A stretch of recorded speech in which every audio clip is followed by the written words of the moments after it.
কি ব্যাপার? তুমি কি করতেছো? তোমাকে বলছি না আজকে আমরা বাহিরে যাব? তুমি মাথায় কেন তেল দিলা? মাথায় তেল দিয়ে কি বাহিরে ঘুরতে যাওয়া যায়? আমি কি তোমাকে একবারও বলছি মাথায় তেল দিতে? আমি তো বলি নাই। এখন যদি আম্মু তোমাকে বকা দেই? কোনো বকা নাই। কেন কোনো বকা নাই? তুমি মাথায় তেল দিলা কেন? প্যারা নাই। প্যারা নাই? ও মাই গড, প্যারা নাই? তুমি মাথায় এই যে তেল দিয়া কি করলা এখানে? এই যে তেল দিছো এখানে, তাও প্যারা নাই? হ্যাঁ, আপনার মেয়ে বলতেছে প্যারা নাই। এগুলো কোথা থেকে শিখছে?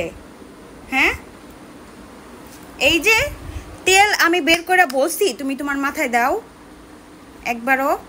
তুমি তো প্যারা বলছো। আমি তো বলি নাই তোমাকে একবারও মাথায় তেল দিতে। আমি তোমাকে সুন্দর করে শ্যাম্পু করে দিছি আজকে, যে সুন্দর করে চুলটা বেঁধে দিব, বাইরে যাব। সরি বলো আম্মুকে, সরি বলো। পাপাও তো বললো শ্যাম্পু দিয়ে গোসল করতে, আর তুমি ঘুমোতে উঠতো না। তুমি এখন সরি বলো, সরি বলো। তুমি সরে বলো আগে। কেন আমি সরি বলবো? আমি কি করছি? তুমি আগে তুমি কোনোদিন ঘুমাতে উঠো নাই।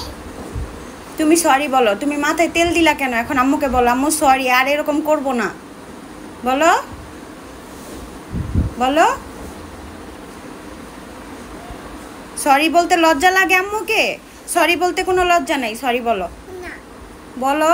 না, সরি বললে কিচ্ছু হয় না। সরি বললে ইগো কমে যায়? তোমার এত ইগো? হ্যাঁ, সরি বল। তুমি তো কবুতর। আমি কবুতর? আচ্ছা ঠিক আছে, আমি কবুতর, কিন্তু তুমি সরি বলো। কিন্তু আমাকে সরি তো বলতেই হবে না। সরি বলো। তুমি এই যে আম্মুর পারমিশন ছাড়া মাথায় তেল দিছো, এটা আর করা যাবে না। বলো আম্মু সরি, আর কখনো হবে না। তাহলে আমাকে তেল কিনে দাও। এই যে তেল তো আছে, আর কিনে দিব কেন? তোমাকে আজকে নতুন জুতো কিনে দিব। কোন নতুন জুতো? তোমাকে অনেক সুন্দর এক জোড়া জুতো কিনে দিব আজকে মার্কেট থেকে। না, আমি কিচ্ছুই চাই না। তোমার কিচ্ছু লাগবে না? না তারপরে সরি বলবা না? না। আম্মু কিন্তু রাগ করবো তোমার সাথে।